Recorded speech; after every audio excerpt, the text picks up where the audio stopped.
William Bonac. That means that Nathan Diasha, both of us had him winning, and he does it. Nathan Diasha. Hey guys, the open class for the 2024 Portugal Pro has finished up, with your winner being the man currently with the most pro wins, Nathan Diasha. William and Nathan comprise the top two at this show, with Amir off to the left in third place. Now, Nathan definitely looked much improved from the last show he did. I mean, everything on this guy looked super full and bubbly, while dialed in from a conditioning standpoint as well.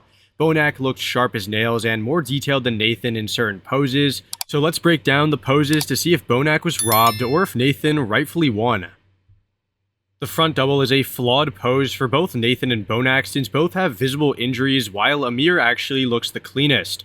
He doesn't have the best arms or genetic proportions, however, he is the most detailed in the quads thanks to his tan, lighting, and hard work, and pulls a nice vacuum to accentuate his taper. This video isn't really focusing on him though, so between Nathan and Bonac, my eyes are drawn towards Nathan, since he is similarly sized in the arms, has a better V-taper and less blocky of a waist, and similar if not better quads.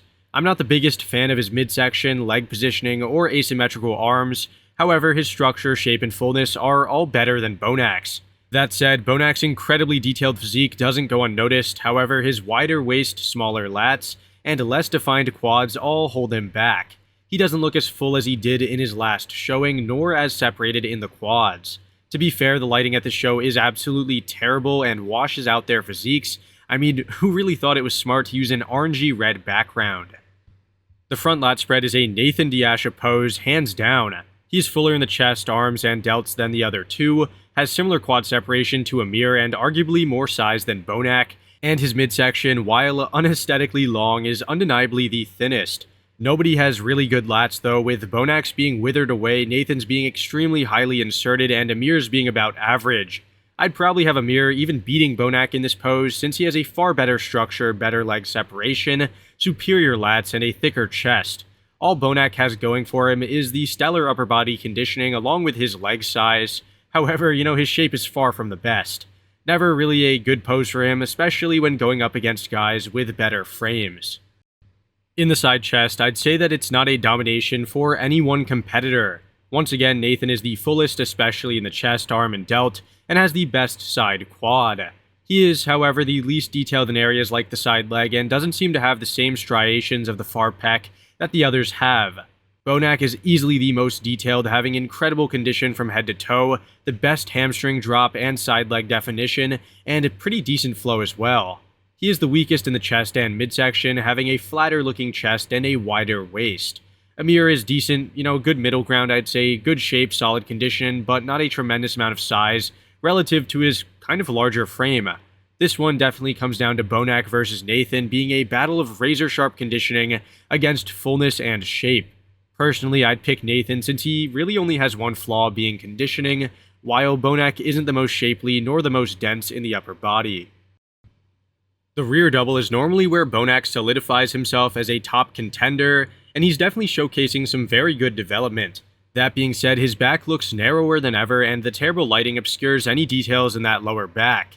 He is detailed in the hamstrings and glutes, has nice peaked biceps and swept triceps, and solid density to the back. However, his torn left lat and atrophied left arm are visible flaws. On the other hand, Nathan is wider in the lats despite worse insertions, has a clearly defined symmetrical lower back, wider traps, larger arms, and impressive lower body separation relative to his prior showings. Amir's back shows why he's not placing any higher at these shows, since he needs a thicker, wider back to stand toe-to-toe with these Olympia-caliber athletes. He could also use more development and maturity in the lower body to improve the shape and detail. For the win, I'd definitely go with Nathan since he's fuller, has virtually zero weaknesses, and looks comparably dry to Bonac downstairs. Here's the rear lat spread, and wow guys, take a look at the Christmas trees in the transition. All three are dialed in when it comes to the conditioning.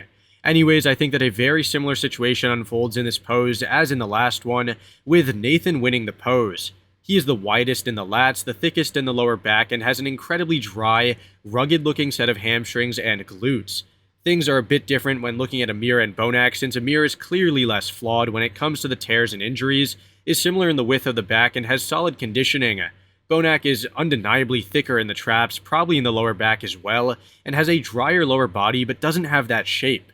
Then again, he has a similar amount of width on his smaller frame, therefore making his back look more impressive than Amir's. While these two are close, Nathan firmly pulls ahead in this pose. The side tricep is a pose that I would give to Bonac all day. Look at how small his midsection is and how his abs and serratus are absolutely locked in. His trailing calf and detailed side leg, thick tricep and round delt, and surprisingly dense chest all present so well. Bonac basically mastered the side tricep pose and runs away with it in my opinion. Nathan would take a firm second place since his delt, chest, and side leg are better than Amir's, and his midsection is considerably smaller from this angle. Nathan has a dense quality that you can only get from years upon years of training, while Amir does look fresher, not as thick in the arms, delt, or chest, and hasn't found the right posing execution. The ab and thigh is going to be a rather easy one to judge, with Nathan taking it with ease. He clearly has the most well-developed symmetrical set of abs, the smallest waist, and the best V-taper. Sure, I may not be a fan of those protruding obliques or his elongated torso, however, there's no denying that his silhouette is better than the other two. This isn't a hard bar to pass though, since Bonac is pretty bad in this pose, and Amir doesn't know how to hold the shot. Speaking of Amir, his abs are almost non-existent, almost having a thin film of water hiding all the detail. His quads do look good, however, the added sheen detracts from the definition a little bit. Bonac basically hides half of his abs with his arm, however, from what you can see, he looks pretty decent. Nice oblique and serratus separation, solid chest striations, and feathered quads. He does have good individual body parts, enough to beat Amir in my opinion. However, he's pieced together so badly, and Nathan just looks much better, so Nathan would probably win. In this first variation of the most muscular, I'd go with Nathan right off the bat. He has the best, most round delts, the thickest chest, and the largest quads, and a great set of arms. Even his midsection is tight and defined, which helps him win even more. Bonac gets a nice second, since he still has some faint, memories, I guess, of his trademark bubbliness in the arms, delts, and quads, and clearly has a better midsection and chest than Amir. Amir looks rather lackluster, missing his entire inner chest, showcasing a really blocky waist that's also undefined, and almost small-looking arms. He does have nice quads and great delts, but needs more size to be competitive. The crab is definitely a better variation for him, however, he still lacks the inner chest thickness and deep striations of Bonac or Nathan. Nathan doesn't opt for a different variation, however, he still looks incredibly good, probably the best I've ever seen him in this pose. Bonac looks very reminiscent of his prime now, with his entire physique coming to life, showcasing so much detail and vascularity. I love the roundness of his biceps and quads, those dry, shredded shoulders, and the intricate lines running across the chest. His thickness and density all aid him in winning this variation. For the entire pose, I'd probably give it to Nathan, however, Bonac and him are interchangeable in my opinion. Anyways, let me know down below what you thought of this show and this video. If you agree with the outcome, like and sub if you enjoyed, and I'll see you all in the next one. Thanks for watching.